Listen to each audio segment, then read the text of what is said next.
राधे राधे दोस्तों, आज मैं आपको सुनाने जा रहा हूँ माघ मास महात्म का दूसरा अध्याय। राजा कैसे वचन सुनकर तपस्वी कहने लगे, हे राजन, भगवान सूर्य बहुत ही शीघ्र उदय होने वाले, इसलिए यह समय हमारे लिए स्नान का कथा का नहीं। सो आप स्नान करके अपने घर को जाए और अपने गुरु श्री वशिष्ठ से इस महात्म को सुनिए। इतना कहकर तपस्वी सरोवर में स्नान के लिए चल गए और राजा भी विधि पूर्वक सरोवर में स्नान करके अपने राज्य को लौटा और रानी बास में जाकर तपस्वी की सब कथा रानी को सुनाई। जब सूत जी कहने लगे, महाराज, राजा ने अपने गुरु वशिष्ठ से क्या प्रश्न किया और उन्होंने क्या उत्तर दिया, सो कहिए। व्यास जी कहने लगे, हे सूत जी, राजा दिलीप ने रात्रि को सुख से सोकर प्रातः समय ही अपने गुरु वशिष्ठ के पास जाकर उनके चरणों को छूकर प्रणाम करके तपस्वी के बताए हुए प्रश्नों को अति नम्रता से पूछा। गुरु जी, आपने आचार, दंड, नीति, राज, धर्म तथा चारों वर्णों के चारों आश्रमों की क्रियाओं का दान और उनके विधान, यज्ञ और उसकी विधियां, व्रत, उनकी प्रतिष्ठा तथा भगवान विष्णु की आराधना अनेक प्रकार से विस्तार पूर्वक मुझको बतलाया। अब मैं आपसे माघ मास के स्नान का महात्मा को सुनना चाहता हूँ। सो तपोवन नियम पूर्वक इनकी विधि समझाइए। गुरु वशिष्ठ जी कहने लगे, हे राजन, तुमने दोनों लोगों के कल्याणकारी, वनवासी तथा गृहस्थियों के अंतकरण को पवित्र करने वाले माघ मास में स्नान का बहुत ही सुंदर प्रश्न किया।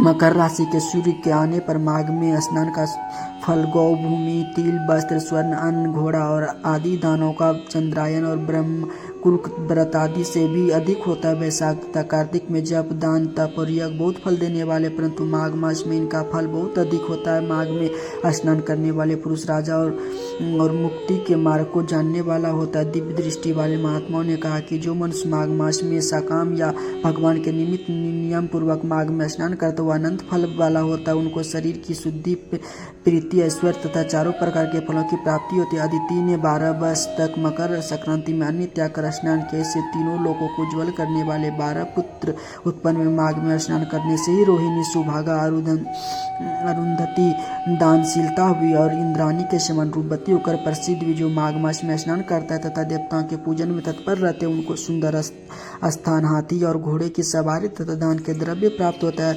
अतिथियों से उनका घर भरा रहता है और उनके घर में सदा वेद ध्वनि होती रहती है। वह मनुष्य धन्य जो माघ मास में स्नान करते हैं, दान देते हैं तथा व्रत और नियमों का पालन करते हैं और दूसरे के पुण्य के छीन होने से मनुष्य स्वर्ग से वापस आ जाए। परंतु जो मनुष्य माघ मास में स्नान करता है, वह कभी स्वर्ग से वापस नहीं आता। इससे बढ़कर कोई नियम, तप, दान, पवित्र और पापनाशक नहीं।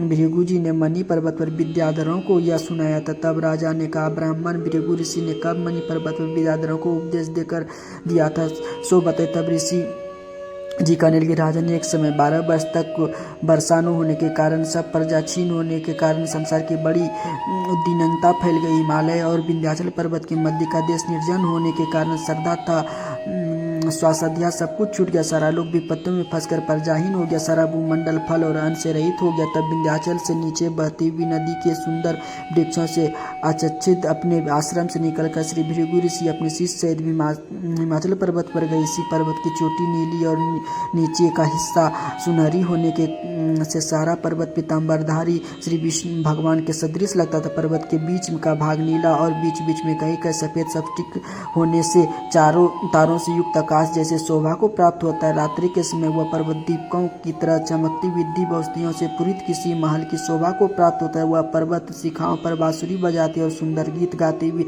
किन्नरियों तथा केलों के पत्तों की पातकों से अत्यंत शोभा को प्राप्त हो रहा था। यह पर्वत नीलम, पन्ना, पुखराज तथा इनकी चोटी से निकलती हुई रंग बिरंगी किरणों से इंद्रधनुष के समान प्रतीत था। स्वर्ण आदित्य धातुओं से तथा चमकते हुए रत्नों से चारों ओर फैली हुई अग्नि ज्वाला के समान शोभायमान था। इनकी कंधाराओं में काम पीड़ित विद्याधरी अपनी पतियों के साथ आकर रमन करती है और गुफाओं में ऐसे ऋषि मुनि जिन्होंने संसार के सब क्लेशों को जीत लिया है, रात दिन ब्रह्म का ध्यान करते हैं और कहीं एक हाथ में रुद्राक्ष की माला ली वे शिव की आराधना में लगे हुए। पर्वत के नीचे भागों में जंगली हाथी अपने बच्चों के साथ खेल रहे हैं तथा कस्तूरी वाले रंग बिरंगे मृगों के झुंड इधर उधर भाग रही है। पर्वत सदा राजहंस तथा मोरों से भरा रहता है, इसी कारण इनको हेमकुंड कहते हैं। यहाँ पर सदैवी देवता, गुहाक और अपसरा निवास करते हैं।